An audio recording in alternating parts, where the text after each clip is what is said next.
Today we're talking about one of the several persuasive speech outline methods or structure methods. This is the one that you're going to be using for this course.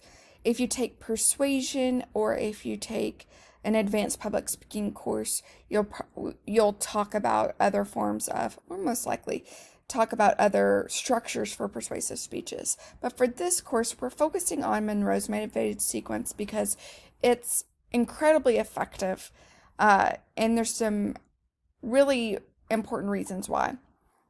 You'll notice that many sermons and many infomercials utilize Monroe's motivated sequence as you go through it.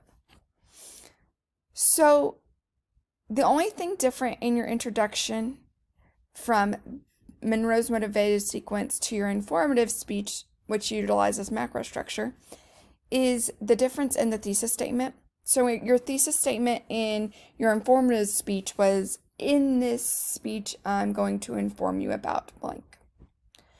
In this speech, you're going to be saying, in this speech, I am going to persuade you to adopt a puppy.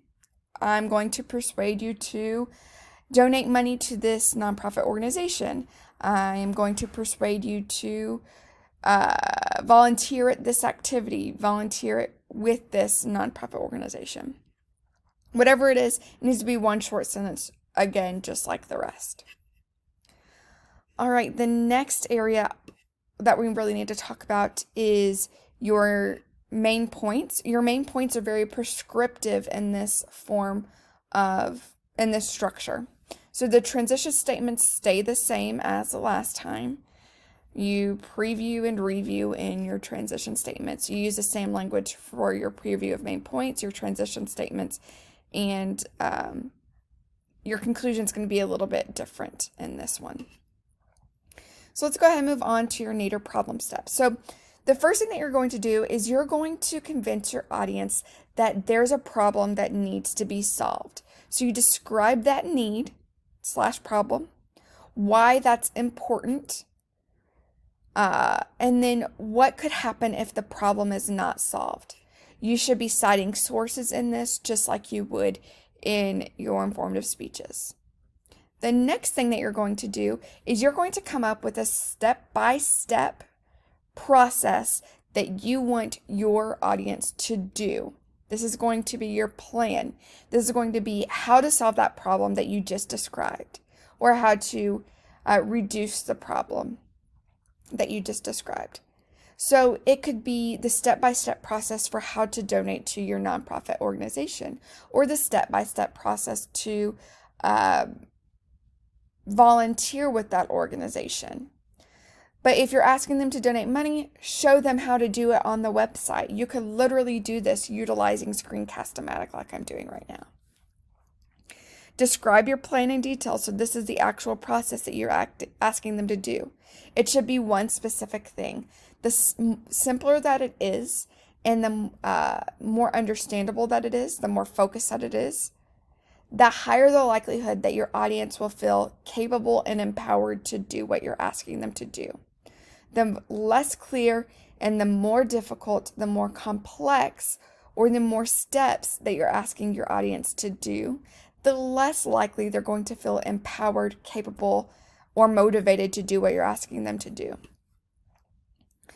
Next, explain why what you're doing, what you're asking them to do will work. What is their donation going to do? How does it actually help? How will volunteering help the problem?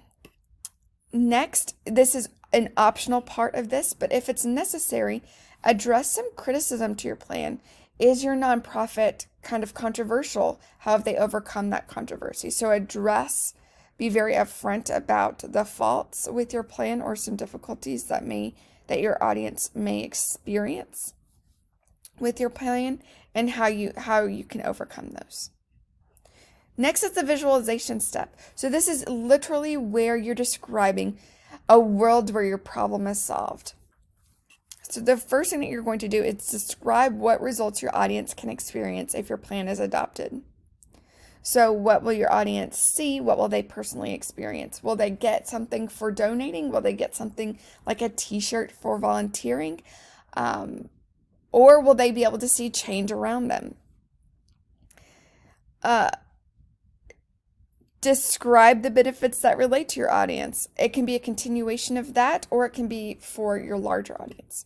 Describe the consequences that will affect your audience. So what are some negative impacts? Will they have less money? Is it going to be utilizing a lot of their time? And you're going to address why those are insignificant, or why the benefits outweigh the costs of those consequences. Next, state your call to action, specifically what your audience should do.